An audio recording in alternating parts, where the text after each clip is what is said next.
कक्षा 10 के सभी विद्यार्थियों, आज मैं आपको सोशल साइंस का एक बेहतरीन सा पेपर बताऊंगा जो कि आपकी परीक्षा की दृष्टि से बहुत ही महत्वपूर्ण है। जिस तरह मैंने आपको गणित में बताया था, विज्ञान में बताया, पूरे का पूरा फंसा है, उसी तरह आपका सोशल साइंस में भी पूरा फंसेगा। चलिए तो शुरू करते हैं।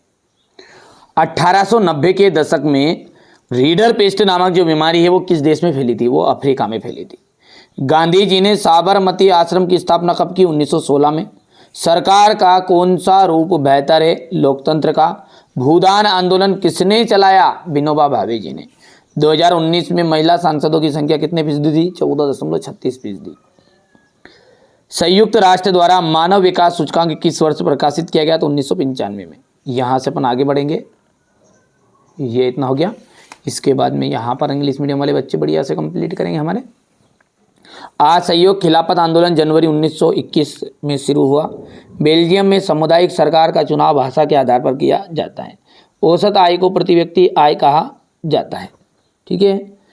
भारत में औसतन एक स्त्री एक पुरुष की तुलना में रोजाना 1 घंटे ज़्यादा काम करती है। भूमिगत जो जल है नवीकरणीय साधन का उदाहरण है। राष्ट्रवाद की पहली अभिव्यक्ति सन 1789 में फ्रांसीसी क्रांति के साथ शुरू हुई। ये आपका यहाँ तक कर सकते हैं। ठीक है, आगे बढ़ते हैं। और अगला है आपका ये यहाँ पर हिंदू स्वराज्य। हिंदू स्वराज्य का जाएगा महात्मा गांधी। सीमेंट का कारखाना का जाएगा द्वितीय क्षेत्र। प्रयागराज का आपका जाएगा श्रृंगवेरपुर। महामंदी का जाएगा 1929। मक्का आयात पर प्रतिबंध कॉर्नला। दूसरा गोलमेज सम्मेलन का जाएगा आपका 1931। ठीक है। इसके बाद में ये यहाँ से आप देख सकते हैं इतना। अब है आपका लॉर्ड बायरन कौन था? अंग्रेज कवि था। क्या था? अंग्रेज कवि। ठीक है। दूसरा है आपका JN टाटा ने भारत का लौह इस्पात कारखाना कहाँ स्थापित किया? जमशेदपुर। लोकतंत्र शासन की अन्य व्यवस्थाओं से एक बेहतर है, कोई एक बिंदु बताना है तो नागरिकों को बढ़ावा देना। भारत में सहकारी बैंकों की रचना किस प्रकार की है? तो त्रिस्तरीय है। और 2011 में भारत की जनगणना की साक्षरता दर हो गई थी 73%। और वायु परिवहन का राष्ट्रीयकरण किस वर्ष किया गया था? तो 1953। एकदम राइट आ जाएगा। चलिए आगे बढ़ते हैं ना। सेवा क्षेत्र अर्थव्यवस्था का तृतीय क्षेत्रक होता है। बिल्कुल राइट बात है। बैंक केवल लाभ कमाने वाले व्यापारियों को ऋण उपलब्ध कराती है, असत्य है। ठीक है। यहां से देख लीजिएगा, मार्च 1931 को गांधी जी ने इरविन के साथ एक समझौते पर हस्ताक्षर किए। बिल्कुल ये सत्य बात है। सत्य सत्य आप कर सकते हैं कंप्लीट, कोई दिक्कत नहीं है ना। अपन देखते हैं सॉल्यूशन अच्छे से। ये यहाँ से हो गया। पहले तो आप पेपर देखो।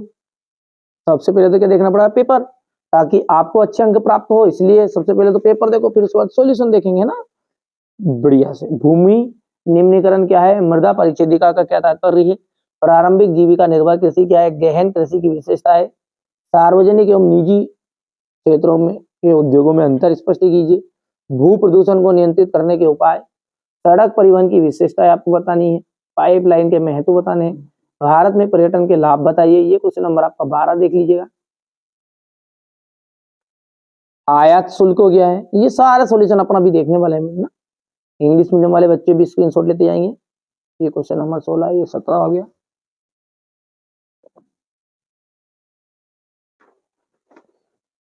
इसके बाद वन और वन्य जीव संसाधन में किस प्रकार वितरण कीजिएगा। एकात्मक शासन के दोष बताने हैं। ये क्वेश्चन नंबर आपका 20 है। ये इसका तो ये क्वेश्चन नंबर 21, सविनय अवज्ञा आंदोलन का वर्णन। बहुजन समाज पार्टी के सार्वभौम विचार व संगठन का वर्णन करना है। ठीक है। इसके बाद में ये क्वेश्चन नंबर 22 का तो और ये 23। क्वेश्चन नंबर 6 से क्या है? यहाँ पर संसाधन से क्या आशय है? इनके जीवन का, इनके हमारे जीवन पर क्या महत्व है? देखिए, संसाधन का मतलब क्या है? पर्यावरण में वे सारी की सारी वस्तुएं जो हमारी आवश्यकताओं को पूरा, जो मतलब क्या करेगी? हमारी आवश्यकताओं को पूरा करेगी तथा जिनको बनाने के लिए प्रौद्योगिकी का उपयोग करना पड़ता है, वो कहलाते हैं संसाधन। इनका हमारे जीवन में महत्व क्या है? आज संसाधन हमारी प्रगति के सूचक बन गए हैं। संसाधन मानव जीवन को सुखद व सरल बनाते हैं। संसाधन के कारण मानव ने अपनी बुद्धि और कौशल को बढ़ाया है। ठीक हो गया इतना? क्या बोला है मैंने कि संसाधन क्या है वास्तव में? कि वे सारी की सारी वस्तुएं जो हमारी आवश्यकताओं की पूर्ति करेगी। ये पेन, ठीक है, ये कागज, ये मोबाइल, सब कुछ ये क्या है, आपके संसाधन है जो हमारी आवश्यकताओं की पूर्ति करेंगे। और जल संसाधन, वायु संसाधन, ये सब जानते हैं। अब महत्व तो क्या है, ये हमारी प्रगति का सूचक है। सरल और सुखद बना दिया इन्होंने हमारे जीवन को, ठीक है। यहां से अपन देख सकते हैं, चलिए ज्यादा कठिन नहीं है। बांगर क्या है? पुराने जलोढ़ मिट्टी को क्या कहते हैं अपन? बांगर कहते हैं। यहां नदियों द्वारा निर्मित प्राचीन मृदा है, पुरानी मृदा है, तो नाम क्या है? बांगर। नाम में लग रहा है कि पुराना नाम होगा, बांगर, खांगर, डांगर, ठीक है। तो ये क्या है? पुरानी जलोढ़ मिट्टी को कहेंगे अपन बांगर। यहाँ नदियों द्वारा निर्मित प्राचीन मृदा है। यहाँ स्लेटी रंग की चिकनी मृदा है। चलिए अगला देखते हैं, भूमि निम्नीकरण क्या है? भूमि निम्नीकरण का मतलब होता है भूमि के उपजाऊपन में कमी आना, अर्थात प्रकृति तथा मानवीय कारणों से भूमि की गुणवत्ता में कमी आए तो इसे हम कहते हैं भूमि निम्नीकरण। मृदा परिच्छेदिका से क्या तात्पर्य है? मृदा में क्रमिक क्षैतिज परतों, विन्यास और उनकी स्थितियों को दिखाने वाले ऊर्ध्व काट को अपन मृदा परिच्छेदिका कहते हैं, ठीक है। इन्हें कहते हैं मृदा परिच्छेदिका। कि मृदा में क्रमिक क्षैतिज परतों और विन्यास और उनकी स्थितियों को दिखाने वाले ऊर्ध्व काट, ऊर्ध्व का मतलब होता है हिस्सा, खड़े काट को मृदा परिच्छेदिका कहते हैं। सिंपल परिभाषा लिखा दी मैंने यहाँ पर। अब अगला है क्वेश्चन नंबर 8। क्या है प्रश्न को थोड़ा सा पढ़ते हैं। प्रारंभिक जीविका निर्वाह कृषि क्या है? देखिए, प्रारंभिक जीविका निर्वाह कृषि, यहाँ कृषि भारत के कुछ भागों में अभी भी की जाती है। प्रारंभिक जीविका निर्वाह कृषि का अपन उदाहरण देखें ना, तो ये इसका उदाहरण है। यहाँ से ये चित्र में जो दिख रहा है ना, और ये भारत के कई भागों में अभी भी कर रहे हैं। अपन नहीं कर रहे और कौन कर रहे हैं ना? तो मेरे खानदान में पैदा हो तो के तो नहीं आए अपन भी गरीब खानदान के ही, ठीक है। तो ये यहाँ कृषि भारत के कुछ भागों में अभी भी की जाती है। यहाँ कृषि भूमि के छोटे छोटे टुकड़ों पर कृषि औजारों जैसे लकड़ी के हल, दाव और खुदाई के करने वाली छड़ी तथा परिवार या समुदाय की मदद से की जाती है। गहन जीविका कृषि की विशेषताएं बतानी है। इस खेती में देखिए, गहन जीविका कृषि खेती क्या है? थोड़ी सी ज्यादा मात्रा में करना, जिसे मतलब हमारे लिए तो प्रारंभिक जीविका निर्वाह कृषि गेहूं एमपी वालों के लिए, और वही चीज यदि पंजाब वाले करेंगे गेहूं पैदा, तो वो कहलाएंगे गहन जीविका कृषि, क्योंकि उनका थोड़ी ज्यादा पैदावार होगी, धंधा ज्यादा होगा, बिजनेस ज्यादा होगा, टर्नओवर ज्यादा होगा, सीधी सी बात। तो इस खेती में वर्ष में एक से अधिक खेती की जाती है। अच्छे बीजों का उपयोग करके अधिक उत्पादन के लिया जाता है। इसमें कम भूमि पर अधिक मुनाफा होता है। कृषि में यंत्रों का प्रयोग से कृषि से संबंधित कार्यों को शीघ्रता से निपटाया जाता है। अगला है सार्वजनिक और निजी क्षेत्र में अंतर। देखिए, सार्वजनिक का मतलब क्या है? जो, ठीक है, जो सरकार के स्वामित्व में हो, ठीक है, वो जो सार्वजनिक उद्योग का स्वामित्व सरकार या सरकार के किसी संगठन के पास होता है। निजी का क्या है? निजी उद्योग का स्वामित्व व्यक्ति विशेष, कुछ व्यक्तियों या कंपनियों का इस पर अधिकार। इस तरह से आप कर सकते हैं, कोई दिक्कत नहीं है, कठिन नहीं है ज्यादा। ये हो गया इतना, क्योंकि लंबा होगा बहुत वीडियो, यदि मैं समझाऊंगा पूरी तरह, और इतना अपने पास टाइम नहीं बचा है ना। आप तो बढ़िया से कंप्लीट कर लो, बहुत सारे बच्चों को आता भी पहले से, ऐसा नहीं। भू प्रदूषण को नियंत्रित करने के उपाय, ये देखिए, हो गया। सड़क परिवहन की विशेषताएं क्या है? सड़कें उबड़ खाबड़ जगहों पर बनाई जाती है। सड़कें गांव को शहर से जोड़ती है। छोटी और कम दूरियों के लिए तीव्र गति का से परिवहन किया जाता है। पाइपलाइन परिवहन का महत्व बताइए।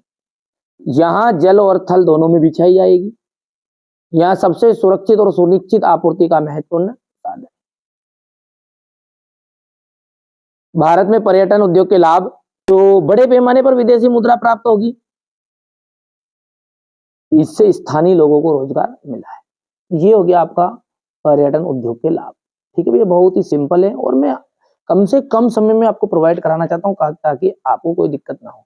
है ना। हमारे जो 10th क्लास के बच्चे हैं उनके पास समय कम है, बिना टिकट यात्रा, तो बिना टिकट यात्रा करने से भारतीय रेलवे को प्रतिवर्ष 5 करोड़ से भी अधिक की हानि होती है। रेल दुर्घटनाएं के फलस्वरूप मानव जीवन संकट में पड़ जाता है तथा रेलवे की संपत्ति नष्ट हो जाती है। तो और भी अपन हानि 2-4 और हानि कर लेना आप, ठीक है। समझ में आ गया। बिना टिकट की यात्रा हो गई है, रेल दुर्घटनाएं हो गई है, ठीक है, चोरी जैसी घटनाएं ज्यादा होती है इसमें, ठीक है। ये समान किनकी, प्रथम विश्व युद्ध में केंद्रीय शक्तियां कौन कौन सी थी। तो प्रथम विश्व युद्ध में जो केंद्रीय शक्ति थी वो थी जर्मनी, ऑस्ट्रेलिया, हंगरी, ओटोमन तुर्की केंद्रीय शक्तियां थी। द्वितीय विश्व युद्ध में मित्र राष्ट्र और धुरी शक्तियां कौन कौन सी थी। एक गुट में धुरी शक्तियां मुख्य रूप से नाजी जर्मनी और इटली थी। पहली क्या थी, जिसमें नाजी जर्मनी हो गई है, जापान और इटली थी। दूसरी खेमा मित्र राष्ट्रों में ब्रिटेन, फ्रांस, अमेरिका और सोवियत संघ के नाम से जाना जाता है। आयात शुल्क से क्या आशय है। देखिए, यहाँ किसी दूसरे राष्ट्र से आने वाली चीजों पर वसूल किए जाने वाला शुल्क है। यहाँ कर या शुल्क उस जगह से लिया जाता है जहां से वहां वस्तु देश में आती है, अर्थात सीमा पर या हवाई अड्डे पर। ये क्वेश्चन नंबर आपका 13 है। यहाँ पर देखिए, 1840 के दशक के बाद रोजगार की स्थिति का विश्लेषण कीजिए। 1840 के दशक के बाद शहरों में निर्माण के लिए गतिविधियां तेजी से बढ़ी, लोगों के लिए नए रोजगार के अवसर पैदा हुए, सड़कों को चौड़ा किया गया, नए रेलवे स्टेशन बने, रेल लाइनों का विस्तार किया गया, ठीक है। ये सारे काम किए गए, है ना। 1840 के दशक के बाद शहरों के निर्माण की गतिविधियां तेजी से बढ़ी थी, ठीक है भैया। तो ये आप बढ़िया से सॉल्यूशन कर सकते हैं। यहाँ से आपका जी भैया कौन थे, जमशेदजी जी भैया, बढ़िया से करना है। ये क्वेश्चन नंबर 14 है बेटा, आराम से करो कंप्लीट, है ना। समय कम है वरना मैं एक एक चीज आपको बारीकी से समझाता भी सी। ये यहाँ से थोड़ा सा छोटा कर दूंगा, हो गया। क्वेश्चन नंबर जो 15 है वो आपका जाएगा मुद्रण संस्कृति के 2 परिणाम लिखिए, हो गया।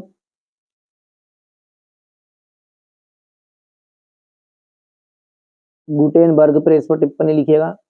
अल्प बेरोजगारी क्या है, किसी क्षेत्र में आवश्यकता से अधिक लोगों का नियोजन होना ही क्या कहलाता है, अल्प बेरोजगारी कहलाएगा। अंतिम उत्पादन, सिंपल सी बात है,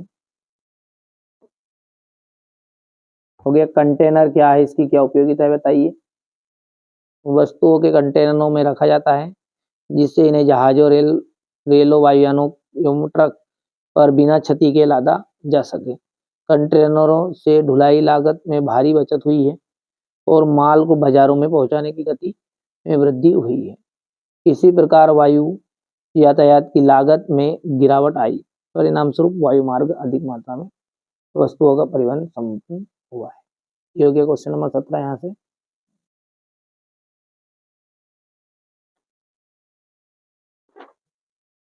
वैश्वीकरण से उत्पन्न प्रमुख समस्याएं बताइए। सभी लोगों को लाभ नहीं, ठीक है। श्रमिकों के जीवन पर संकट, ना, और क्षेत्रीय असमानताएं। थोड़ा अंदर पढ़ो जिसमें समझ में आ जाएगा, हो गया इतनी चीजें। क्वेश्चन नंबर 18 है वन और वन्य जीव, वन और वन्य जीव, है ना।